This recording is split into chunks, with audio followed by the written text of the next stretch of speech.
किसी जंगल में बहुत सारी चींटियां रहती थी। वो चींटियां हरी भरी घास में दिन भर खेला कूदा करती थी। उस जंगल में एक बकरी रोज आती थी और घास चर कर चली जाती थी, जिससे चींटियों को बहुत तकलीफ होती थी।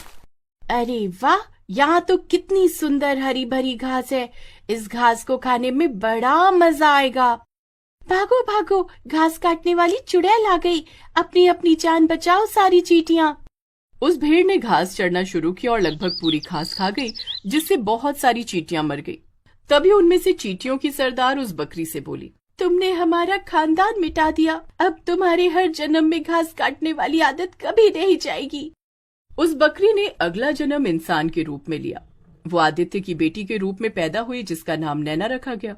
नैना की माँ ब्यूटिशियन थी, इसलिए नैना भी बचपन से ही मेकअप का सारा काम जानने लगी। लेकिन उसे सबसे ज्यादा वैक्सिंग करने का शौक था। वो जहाँ पर भी लोगों के बाल देखती, वैसे ही उनकी वैक्सिंग कर देती, क्योंकि पिछले जन्म में उसकी घास को जमीन से उखाड़कर खा जाने की आदत थी। इसी वजह से इस जन्म में वो घास तो उखाड़ नहीं सकती, इसलिए जहाँ भी लोगों के बाल देखती, वो वैक्सिंग के जरिए उखाड़ लेती। अरे चिंटू, इधर आओ। तुम्हारे हाथों पर देखो कितने ज्यादा बाल हो गए। लाओ, मैं इनकी वैक्सिंग कर देती हूँ। नैना ने उस 10 साल के लड़के की वैक्सिंग कर दी। लड़के को बहुत दर्द हुआ और वो चिल्लाता हुआ अपने घर भागा। धीरे धीरे नैना बड़ी हो गई और उसकी शादी कर दी गई। सुहाग रात वाले दिन उसका पति अखिलेश उसके कमरे में आया और उसके करीब बैठ गया। अरे, आपने अभी तक अपनी शादी की शेरवानी पहन रखी है, इसे उतार दीजिए। अखिलेश ने जैसे ही अपनी शेरवानी उतारी, वैसे ही वो टी शर्ट में आ गया। तभी नैना की नजर उसकी बॉडी पर पड़ी। उसने देखा कि उसके हाथों में, पैरों में बहुत बड़े बड़े बाल हैं, जिसे देखकर वो घबरा गई। अरे बाप रे, आपके शरीर में तो कितने ज्यादा बाल हैं। अरे मैं एक मर्द हूँ, और जिस मर्द के शरीर पर बाल नहीं, वो मर्द ही नहीं। ये सब फिल्मी बातें करना बंद करो अखिलेश। मुझे तुम्हारे शरीर पर इतना बड़ा जंगल पसंद नहीं है। हमारी सुहागरात अब तभी मनेगी जब ये बाल गायब हो जाएंगे। अरे इतनी जल्दी वैक्सिंग कहाँ कराने जाऊँ मैं? अरे उसकी फिक्र तुम क्यों करते हो मेरी जान, मेरे पास सारा सामान है। मैं अभी तुम्हारी वैक्सिंग कर देती हूँ। नैना ने उसी वक्त अपने पति अखिलेश की वैक्सिंग कर दी। वैक्सिंग कराते हुए अखिलेश को बहुत जोर जोर से दर्द हो रहा था, लेकिन किसी तरह वो अपने दर्द को छुपाए हुए था। यार नैना, लड़कों के पूरे शरीर की वैक्सिंग मैंने पहली बार सुनी है। लड़कों के बाल बहुत टफ होते हैं, हमें वैक्सिंग कराने में बहुत दर्द होता है। मुझे घिन आती है बालों से। मैं जहाँ भी घास जैसे बाल देखती हूँ ना, मुझे उन्हें उखाड़ फेंकने का मन करने लगता है। अगले दिन उसकी सास ने नैना से कहा, अरे बहू, आज मेरी कुछ स्कूल की सहेलियां तुझसे मिलने आने वाली हैं। क्या बात है सासू माँ, आपकी स्कूल की सहेलियां? उनसे मिलकर तो बड़ा मजा आएगा। आपके सारे राज उगलेंगी वो मेरे सामने। चुप कर बहू, वो तुझे कुछ नहीं बताएंगी। तू जाकर कुछ खाने पीने का इंतजाम कर। तभी नैना की नजर अपनी सास के हाथों पर गई। उसने देखा कि उसकी सास के भी हाथों पर बाल थे। सासू माँ, आपके हाथों पर तो बाल हैं। आज आपकी सहेलियां आ रही हैं, लाइए मैं आपकी वैक्सिंग कर देती हूँ। अरे बहू, इस उम्र में वैक्सिंग कराना अच्छा नहीं लगता। वैसे भी हमारे जमाने में कोई वैक्सिंग नहीं करता था। मैंने आज तक नहीं कराई, मुझे बहुत डर लगता है। अरे इसमें डर कैसे सासू माँ, वैक्सिंग कराने कहीं बाहर नहीं जाना है। आपकी बहू बहुत टैलेंटेड है, लाइए मैं आपकी वैक्सिंग कर देती हूँ। नैना ने अपनी सास की जबरदस्ती वैक्सिंग कर दी। उसे बहुत दर्द हो रहा था। वो बहुत जोर से चिल्ला रही थी, लेकिन नैना थी कि मानने को तैयार नहीं। खैर, शाम हुई और उसकी सारी सहेलियां आ गईं। अरे आंटी, आप लोगों के हाथों पर तो बहुत बाल है, लाइए मैं आप सबकी वैक्सिंग कर देती हूँ। अरे मुझे बहुत डर लगता है, सुना बहुत दर्द होगा उसमें। अरे कोई दर्द नहीं होगा, आप लोग तो बच्चों जैसी जिद कर रहे हो। देखो मैंने अपनी सासू माँ की वैक्सिंग कर दी, उन्हें तो कुछ नहीं हुआ। मेरी सासू माँ देखो बिल्कुल जवान लग रही है कि नहीं? हाँ यार, तू तो बिल्कुल जवान दिखने लगी, लेकिन फिर भी बहू मुझे बहुत डर लगता है। नैना ने जबरदस्ती अपनी सास की सभी सहेलियों की वैक्सिंग कर दी। सब लोग जोर जोर से चीखने लगी। नैना ने उन सभी के हाथों पर थोड़ा सा तेल लगा दिया, जिससे उन्हें थोड़ी सी राहत मिल गई और वो सभी अपने घर चली गईं। नई नई बहू थी, इसलिए सभी ने उसे माफ कर दिया, लेकिन धीरे धीरे उसकी ये हरकतें कुछ ज्यादा ही बढ़ने लगी। अखिलेश बेटा, बहू को थोड़ा बाहर कहीं घुमा ला, लगता है इसका दिमाग खराब हो गया है। क्यों माँ, ऐसा क्या किया नैना ने? वो जब भी किसी के शरीर पर बाल देखती है, सबकी वैक्सिंग कर देती है, भले ही वो परमिशन दे या ना दे। क्या बात कर रही हो माँ, वो तो हर हफ्ते मेरा भी वैक्सिंग कर देती है। जैसे ही मेरे बाल बड़े हो जाते हैं, वैसे ही मेरे बाल नोच डालती है, वैक्सिंग कर डालती है। और ठीक है, मैं उसे कहीं बाहर घुमा कर लाता हूँ, शायद उसके दिमाग में कोई प्रॉब्लम है।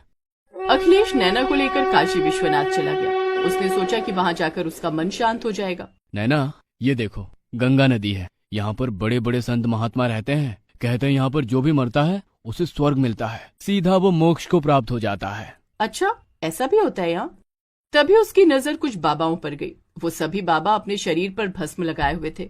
उनका पूरा बदन खुला हुआ था। उनके पूरे शरीर पर बहुत बड़े बड़े बाल थे, जिन्हें देखकर नैना का दिमाग खराब हो गया। अखिलेश, वो बाबा कौन है? मुझे उनसे मिलना है। हाँ हाँ, क्यों नहीं, चलो मैं बाबा से मिलवाता हूँ। अखिलेश नैना को लेकर उन बाबा के पास चला गया। उन लोगों ने बाबा से बातचीत की। बाबा ने उन दोनों को आशीर्वाद दिया। तभी अचानक नैना ने अखिलेश से कहा, अखिलेश, आप मेरे लिए दौड़कर पानी ले आओ, मुझे बहुत तेज प्यास लगी है। तब तक मैं बाबा से बातचीत करती हूँ। ठीक है, लेकिन कहीं जाना मत। हाँ। इतना कहकर अखिलेश वहां से पानी लेने चला गया। नैना बार बार उन बाबा को घूर कर देख रही थी, क्योंकि उनके पूरे शरीर पर बाल थे। बाबा, मुझे लगता है आपकी उम्र अभी ज्यादा नहीं है, आप अभी नए सन्यासी हो। हाँ, मैं अभी अभी सन्यासी बना हूँ। मेरी उम्र अभी मात्र 30 साल है। आपके शरीर पर बहुत बड़े बड़े बाल हैं। लाइए, मैं आपके पूरे बाल साफ कर देती हूँ। आप हीरे की तरह चमकने लगेंगे, ये मेरी गारंटी है। किसी तरह नैना ने बाबा को मना लिया और उसने उन बाबा के पूरे शरीर की वैक्सिंग कर डाली। अब बाबा ऊपर से नीचे तक चिकने हो गए। अखिलेश जब तक लौट कर आया तो बाबा को देखकर हैरान हो गया। अरे नैना, बाबा कहाँ चले गए? और ये अंग्रेज के साथ क्यों बैठी हो तुम? अरे ये सामने बैठे तो हैं बाबा। ये कोई अंग्रेज नहीं है, ये वही बाबा है। मैंने इनकी वैक्सिंग कर दी, देखो कितने अच्छे लग रहे हैं। नैना, ये तुमने क्या किया? तुमने इनका भी वैक्सिंग कर दिया? बाबा, इसे माफ कर देना। कोई बात नहीं बेटा, मुझे अच्छी तरह से पता है कि ये ऐसा क्यों कर रही है। ये सुनकर अखिलेश हैरान हो गया। बाबा, आप तो अंतर्यामी हो। आप ही बताओ, मेरी बीवी ऐसा क्यों कर रही है? ये जिसे भी देखती है उसकी वैक्सिंग करने लगती है। कई लोग इसकी शिकायत मुझसे कर चुके हैं। कई लोगों की तो पूरी त्वचा जल गई। बहुत सारे लोग बीमार हो गए। इसी वजह से मैं इसे लेकर यहाँ पर आ गया। ये सब कुछ नैना के पिछले जन्म से जुड़ा हुआ है। पिछले जन्म में तुम्हारी पत्नी एक बकरी थी।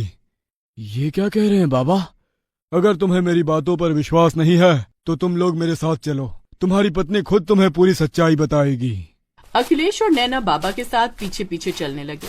धीरे धीरे वो दोनों उसी जंगल में पहुंच गए, जिस जंगल में पिछले जन्म में नैना एक बकरी थी और घास चरा करती थी। वहां पहुंचते ही बाबा ने नैना के सिर पर हाथ रखा। नैना को अपना पिछला जन्म तुरंत याद आ गया। मैं पिछले जन्म में एक बकरी थी। मुझे इस जंगल की घास बहुत पसंद थी। जैसे ही मैं घास को बढ़ा हुआ देखती थी, वैसे ही सारी घास में चबा जाती थी। एक दिन इस घास के साथ मैं कुछ चींटियां भी खा गई। तब चींटियों की सरदार ने मुझे श्राप दिया था। और इसी श्राप का ये नतीजा है कि तुम जैसे ही किसी के शरीर पर बाल देखती हो, उसे नोच लेना चाहती हो घास की तरह। वैक्सिंग के जरिए तुम सारे बाल हटा देती हो। बाबा, अब इस श्राप से मुक्ति कैसे मिलेगी? इसी जगह बहुत बड़ा हवन करना पड़ेगा और नैना को अपनी गलती का प्रायश्चित करना पड़ेगा। उसके बाद बाबा ने उसी जगह पर बहुत बड़ा हवन किया। नैना ने अपनी गलती का प्रायश्चित किया और उन चींटियों से माफी भी मांगी। उस दिन के बाद से नैना के सर से लोगों की वैक्सिंग करने का भूत उतर गया और वो लोग अब खुशी खुशी अपना जीवन बिताने लगे।